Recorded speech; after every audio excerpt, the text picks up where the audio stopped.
लूणा मुझको कहता है कि आप आत्मा परमात्मा भगवान को मानते हैं कि या नहीं मानते हैं। हम लूणा ना तो किसी आत्मा को मानते हैं और ना किसी आत्मा को नकारते हैं। हम ना किसी परमात्मा को मानते हैं और ना किसी परमात्मा को नकारते हैं। हम ना किसी भगवान को मानते हैं और ना किसी भगवान को नकारते हैं। हम मानते भी नहीं है किसी को और हम किसी को नकारते भी नहीं है। अब लूणा फिर से मुझसे प्रश्न करता है कि आप उनको क्यों नहीं मानते, उसके पीछे क्या रहस्य है। या मानना न मानना लूणा कोई रहस्य का विषय नहीं है। चाहे आत्मा परमात्मा भगवान को मानो या ना मानो, उसका कोई विषय नहीं है। क्योंकि जिसके पास मानने का और न मानने का कारण है वो मानता है, और न मानने का कारण है वो नहीं मानता है जिसके पास कारण है। मेरे पास तो लूणा ना कोई आत्मा परमात्मा भगवान को मानने का कारण है और ना मेरे लिए ना मानने का कारण है, क्योंकि मेरे पास कारण बिल्कुल है ही नहीं। बिना कारण कोई कार्य नहीं होता। जो भगवान को परमात्मा आत्मा को मानता है वो भी उसको नहीं जानता है, और जो नहीं मानता है वो भी उसको नहीं जानता है। आत्मा और परमात्मा भगवान को मानने का और न मानने का मेरे पास लूणा कोई अधिकार नहीं है। मेरे न मानने से परमात्मा का ना होना नहीं होगा और मेरे मानने से परमात्मा का होना भी नहीं होगा। मेरे मानने से परमात्मा प्रकट नहीं होता है और मेरे न मानने से मिटता भी नहीं है। क्योंकि ना तो मैं किसी को हाँकारता हूँ और ना मैं किसी को नकारता हूँ। मैं जो भी कुछ करता हूँ वो स्वयं को ही आकारता हूँ और स्वयं को भी मैं नकारता ही हूँ। कि मेरा खुद का होना भी तय नहीं है, इसलिए मैं दूसरों को भला क्या मानता हूँ और क्या नकारता हूँ। जो कहता है कि मैं परमात्मा को मानता हूँ और जो कहता है कि मैं परमात्मा आत्मा को भगवान को नहीं मानता हूँ, वे असल में दोनों ही एक भ्रम के विवाद में पड़े हुए लोग हैं। जब खुद का कोई अस्तित्व ही नहीं है तो फिर परमात्मा आत्मा भगवान का अस्तित्व कहाँ से आएगा।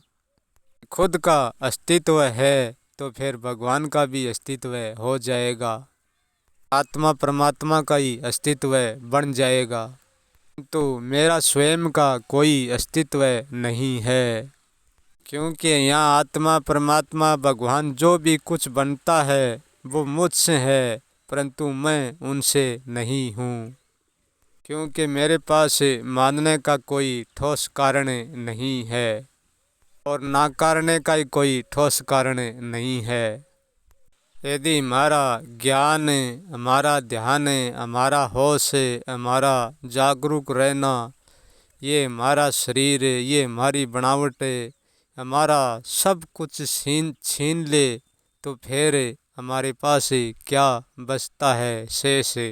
यहाँ जाकर कोई व्यक्ति पता लगाता है, वो स्वयं ही जान लेता है क्या आत्मा है कि परमात्मा है कि भगवान है कि या नहीं है। क्योंकि सब कुछ छीनने के बाद हमारे पास कुछ भी नहीं बचता, फिर हमारे पास हम भी नहीं बचेंगे। सब कुछ छीनने के बाद हम आत्मा और परमात्मा को माने, वो हमारा मानना ठोस होगा, परंतु ऐसा कभी नहीं हुआ है और ना कभी होगा। आत्मा परमात्मा भगवान को मानना न मानना लूणा एक विचार से ज़्यादा कुछ भी नहीं है, क्योंकि अन्य विचारों की भांति भी यही एक विचार ही है। जैसे और विचारों को मानने पर जैसा विचार मानने पर जैसा प्रभाव होता है, ऐसा ही प्रभाव इन बातों को मानने में होता है। क्योंकि जानने में और मानने में बहुत अंतर होता है। जो संपूर्ण सत्य को जानता है वो ना तो किसी को आकारता है और ना किसी को नाकारता है। क्योंकि जानने में मानना और न मानना दोनों का कोई अर्थ नहीं है। आत्मा परमात्मा भगवान को वही व्यक्ति मानता है जो खुद को नहीं जानता है। खुद को नहीं जानता है वही इस बात को नाकारता है और वही इस बात को मानता है। मेरे लिए तो मानना न मानना दोनों ही काबिल नहीं है, क्योंकि मेरे पास इसका कोई कारण नहीं है। क्योंकि मानना न मानना सब एक चर्चा का विषय है। क्योंकि सत्य मानने में, देखने में, समझने में उनमें नहीं उतरता है। क्योंकि सत्य का कोई अस्तित्व नहीं है और जो अस्तित्व है वो सत्य नहीं है। क्योंकि सचमुच में हम कुछ भी नहीं है और कभी भी कुछ होंगे भी नहीं। इसलिए तो हम सब कुछ से भिन्न है, सब कुछ से अलग हूँ। मैं सब कुछ में नहीं हूँ, इसलिए तो मैं कुछ भी नहीं हूँ।